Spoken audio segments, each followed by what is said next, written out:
When I was younger, about 10 or so, I used to live in a small two-bedroom terraced house in Iowa City, Iowa. It wasn't a huge city, but it definitely held a lot of events and attractions throughout the years.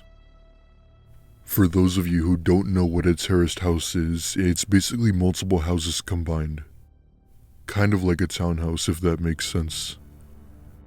Every Saturday, my family and I would always order food from a really good Chinese restaurant down the road from us.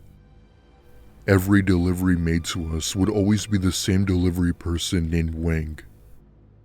Wang was really nice to us and always gave us extra fortune cookies whenever he could, and would sometimes hang out outside our house and talk since it was his last delivery.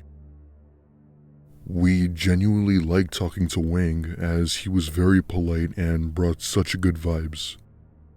One day during the summer, my parents had gone out to visit a longtime friend of theirs from college, leaving me to stay at home. Being 10, they trusted me very well to stay home alone, which some might argue as being too young to stay home alone. I was watching some TV while eating a snack when I hear a knock at the front door. Thinking that it was the mail, I go over to the door and open it to see Wang standing there, holding a box of fortune cookies and a duffel bag. He didn't say a word and had a very unsettling smile across his face while presenting the giant box of cookies to me. I nervously smiled back and said that we didn't need all of them, but thanked him for the offer. His wicked and creepy smile then turned into that of an upset frown, as if he were annoyed. I of course felt bad, but I tell him to leave and that my parents weren't home while closing the door. Telling him that my parents weren't home was probably the biggest mistake I've ever made. He puts his foot through the door and asks if he could just come in to use the restroom and then he'll leave. I awkwardly say yes and let him inside and pointed to where the bathroom was, and he goes to do his business while taking the bag. After what seemed like forever, he still hadn't come out of the bathroom, and I go over to check if he was okay. There was no response. It was at this point when I realized that the bathroom light was off and Wang wasn't in there. He was somewhere in my house, and I didn't know where. I called my parents and told them what had happened. They told me that they would call the police and for me to stay hidden no matter what. I walk away from that part of the house and run upstairs to go hide in my closet until the police arrived. I probably laid under my bed for a good 5 minutes before I heard the sirens coming. However, when they finally came, Wang was already long gone and there was no hope of tracking him down somehow. The police did a sweep around my house, and what they found in the laundry room still sends a chill down my spine whenever I think about it. Sitting right by our water heater was what they could only describe as a homemade bomb. My heart sank into the pit of my stomach as they told me and my parents this. We had since moved out of that house to another state, and nothing has happened ever since. I still sometimes think about that day and as to how I was almost killed had he managed to finish making that explosive. It still terrifies me, knowing that he's still out there somewhere, and probably hasn't been caught.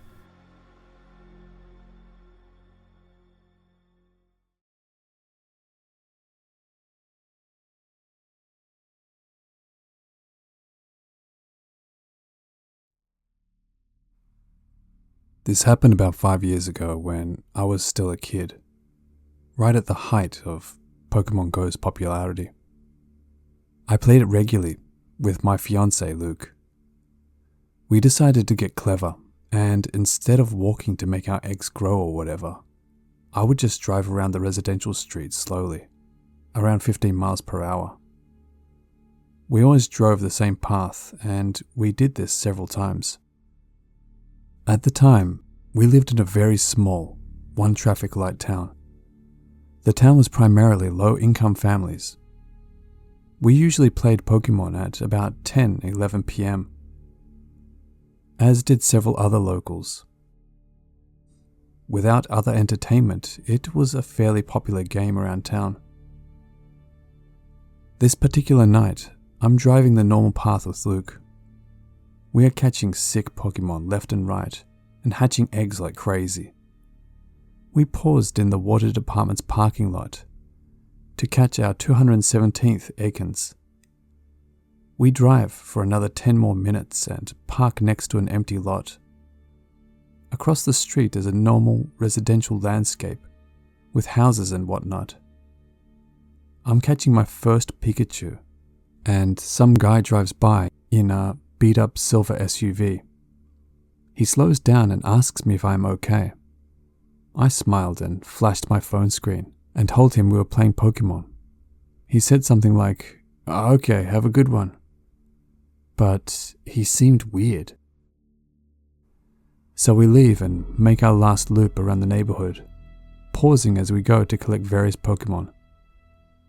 Around 15 minutes later, we are back by the empty lot because there's another Pokemon. Suddenly, the house across the street starts pointing beams of light at me, very small and bright. It was weird, so Luke and I noped out of there. As soon as we did, the beat-up silver SUV is behind me. I didn't even see where he came from. I turn onto the main road to head home. I didn't even realize anything was wrong at first. He pulls up next to me, and I can only see a male driving a female passenger. The driver is shining a blinding light at me through his window as we drive. At this point, I'm simply pissed. I keep asking Luke what this guy's problem is. All the while I'm becoming petrified. I am a confident person, but I'm not a confident driver, and I had no idea why these people are fucking with us. But I do know that it's the same guy that asked if I was okay earlier. I don't want to drive home because I don't want to lead these people to my house, but I had no idea what to do. I decided to drive to the police station, but there was no one there. Parking lot empty, lights off. We have 2 police officers, so they both must have been out patrolling. I was shook. I was raised in a large city, so tiny town living and no police at the fucking police station was so foreign to me. I had no clue what to do, so I drove to a little hospital and managed to lose them. My fiancé and I immediately changed seats without speaking. We sat there for about 15 seconds and then pulled out. He's behind us again, and he's aggressive. I call 911 at this point and begin crying to dispatch. At this point, Luke is flying through the town at random, speeding 70 plus in residential areas, tearing through people's lawns. This was seriously as insane as it sounds. Everywhere we went, he went too. Every time we sped up, he did too. We had no idea what he wanted, but we knew he wanted to hurt us. We could feel it. At one point, we are tearing through yards in my car, no fences, and the guy manages to box us in. I'm still on the phone with 911. We are stuck between his car and a corpse of trees. Immediately upon stopping, the guy jumps out, as does his female passenger and 2 very large male passengers in the back seat. Luke immediately pulls out his gun, points it at them and screams, "Get back! Get back!" They all bolt back to their vehicle and take off. I'm absolutely shaking and sobbing at this point, talking to 911. And the lady finally asks me where I want the cops to meet me.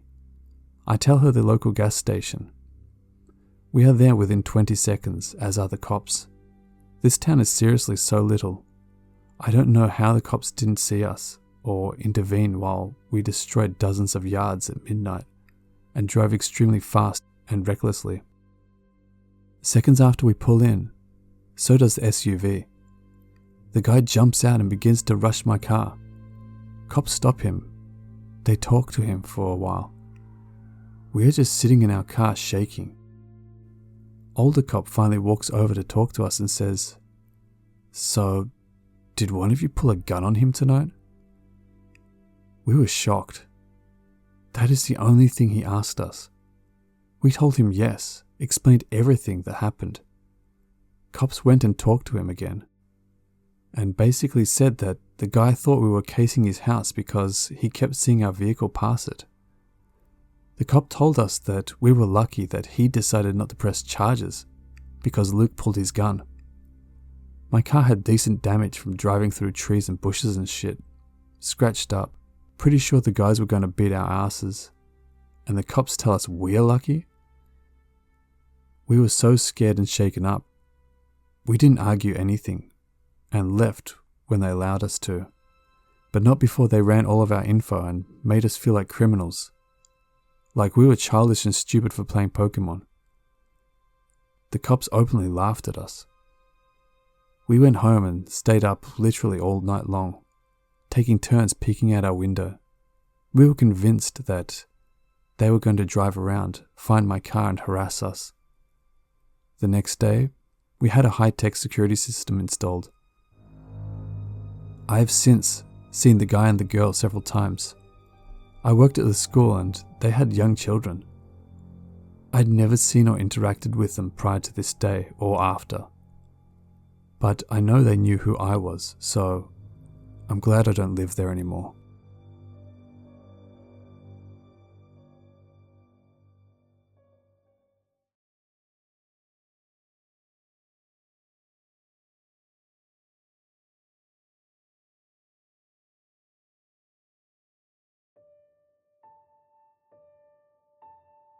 I still don't know what exactly happened or why.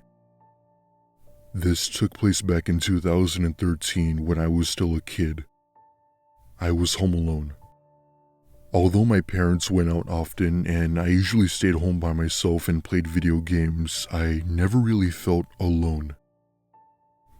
My friend Nick lived right next door, and if you looked out my bedroom window, which was on the second floor, you could see right into his. We played video games for most of the time, and the night that it happened was no different. It was Saturday, and with my parents gone, I had decided to play video games all night. So there we were, playing in the middle of a match, minding my business, when I hear a noise from downstairs. It was raining heavily outside, so I thought that it could have been the wind or possibly rainfall. So I ignore it and continue on with my game. After about 30 minutes of playing, Nick said that he was starting to get tired and that he was going to bed. After all, it was getting really late, so with nothing to do, I turned off my console and watched some TV when I heard the same noise from before. With my curiosity now hounding me, I go downstairs slowly to where I heard the noise and saw a faint shadow of a person sitting in one of the chairs. Whoever it was thankfully facing away from me, so he didn't notice me. I was about to speak out, but then I realized that it wasn't my mom or dad. I ever so quietly go back up the stairs into my room and lock the door, hoping to God that he doesn't find me. At that exact moment, I hear heavy footsteps coming up the stairs while being utterly terrified. I got in my bed and pulled the covers over my head and tried to lay as flat as possible, hoping whoever was in my house would think nobody was home. I eventually pulled my cell phone out and started to text Nick. I texted one word and then heard the hardwood floor in my bedroom creak and I froze. You have no idea how bad I wanted to look to see if somebody was standing in my bedroom, but at the same time I was too afraid to do it. A minute later, I get a text from Nick. It read, "Who's that in your bedroom?" I ripped my covers off of my head out of pure adrenaline and fear. There was nobody there.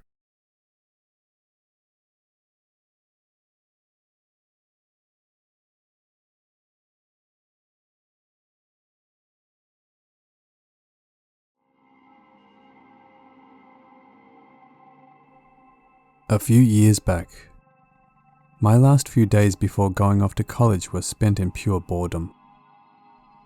Whatever.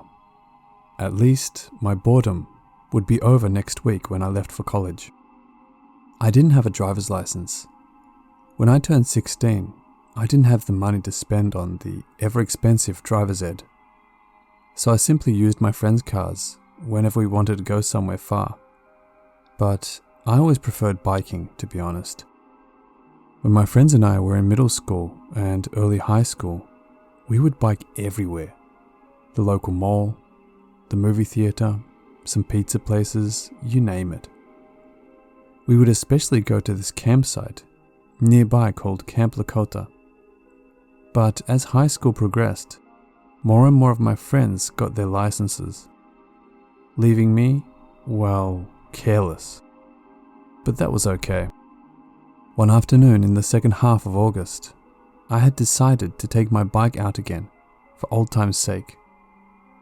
Seeing whereas I was going off to college soon and wouldn't really need a bike anymore, it would feel nice to ride around like I did when I was younger one last time. I pumped some fresh air into my tires and hit the road. I'll admit, I was a little rusty at first. It had been 3 or 4 years since I had ridden around, but I quickly regained my ability. Oh, where to go? I asked myself. But I had known the answer to that long before I even put air in the tires. I was going to Camp Lakota.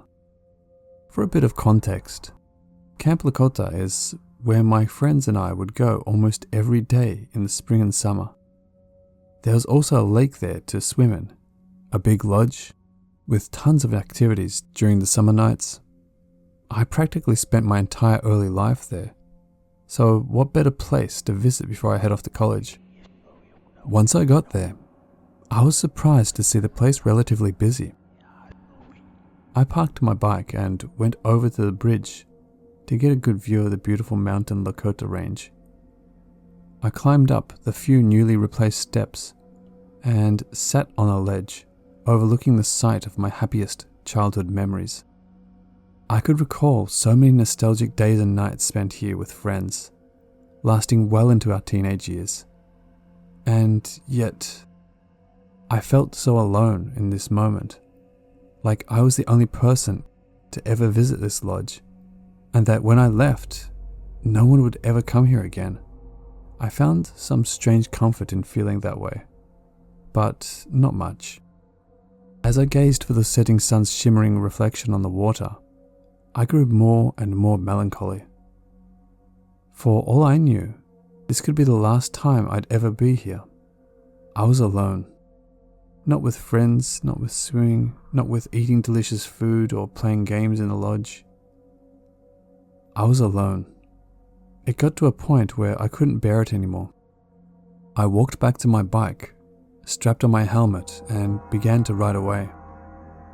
As I rode down the dirt path back to the main road, I grew sad, almost regretful to be leaving my childhood home away from home in such sadness. I guess it couldn't hurt to take one last ride around the cabins, I thought. I wanted to see every part of this place before I left it. I began riding my bike around the small gravel parking lot in front of the lodge. Scattered around this parking lot were maybe a dozen cabins that nobody really used. As kids, we used to believe they were haunted, but I don't really think that was ever the case. Still, it could be interesting. I rode my bike over to a larger sized cabin on a small hill. It overlooked a small patch of forest, and beyond that, a lonely winding river. As I stared at the river, I had realized that I had never noticed it before. It was pretty cool looking actually. I was just so mesmerized. that I forgot to hold the brakes on my bike. As I was on a rather steep hill, I lost my footing and slid down, my bike crashing at the base of the cabin. I stood up slowly and examined myself for any cuts. I had hit my knee pretty hard on the corner of the cabin's lower level. As it was made of cement, it hurt quite a bit. I stood up, looking at my surroundings. I had never been here before. Below the friendly wooden cabin, atop the hill, was a harsh-looking cement basement with a wide hole where a door used to be. The area was neat, but the building gave me a weird, cold feeling. I tried to pick up my bike back up to leave. I grumbled angrily and tried to straighten it so I could walk it back up the hill. "Hey!" a raspy voice called out from a few feet away. I turned to see what must have been the skinniest man I'd seen in my life. He was about 5'8", but I guarantee he was under 90 pounds. "Don't be sad, Daniel," he called. What the heck? How did he know my name? Paralyzed with fear, I just stood there, watching him, like a deer in the headlights. What the man did next was disturbing. He slowly turned around, hunched over, and did some sort of chicken impersonation, bending his arms at the elbows and slapping them around, and flapping them like wings. He did this while walking backwards towards me. I backed up, afraid to run in case he chased me. "Don't be scared, Daniel," he called again, bent so far over his nose was practically in the dirt. Suddenly another man, one that looked exactly like him, exactly like him, crept out of the doorway, arms extended far above his head. "We're just like you, Daniel," the second one said. "Don't be scared, Daniel," the first one shouted again. He had now simply sat down on the ground, crisscross applesauce. A third man now exited the building, again an exact copy of the other two. It simply let out a sort of call, not unlike that of a rooster. "You do not need college, do you?" it said. "We're teaching you how to write in here." That was it. I'm leaving. I picked up my bike with one hand, ready to carry it all the way home, or at least to the base of the hill where there were many more people. But the first man was faster than me. It leapt up onto its feet and grabbed my bike and pulled it straight out of my hands. "Don't be scared, Daniel," it shouted in the exact same flat tone he had used the past few times. He lifted my bike up over my head and then tore it in two. It was then that he started laughing hysterically. The other copies of him began doing it too. A choir of God knows how many people from inside the cement room howled with the same flat, humorous laugh. Even though it tore the bike in two like it was paper, it must have been a challenge to hold up the bike with his hands. Using this opportunity, I took off like a missile, up the hill and into the parking lot. On my way down the hill, I only turned back once. I immediately regretted it, however, as I was met with what might have been the most disturbing things I'd ever seen during all of this life. Behind me, there weren't three blind men laughing. They weren't even 30. Behind me, standing still as statues laughing soundlessly, were hundreds. Easily over 200 men. All exact copies of each other. I stood laughing silently at me. I ran all the way home. I left for college about a week later. I haven't returned to my hometown since then, and I'm not sure I ever will.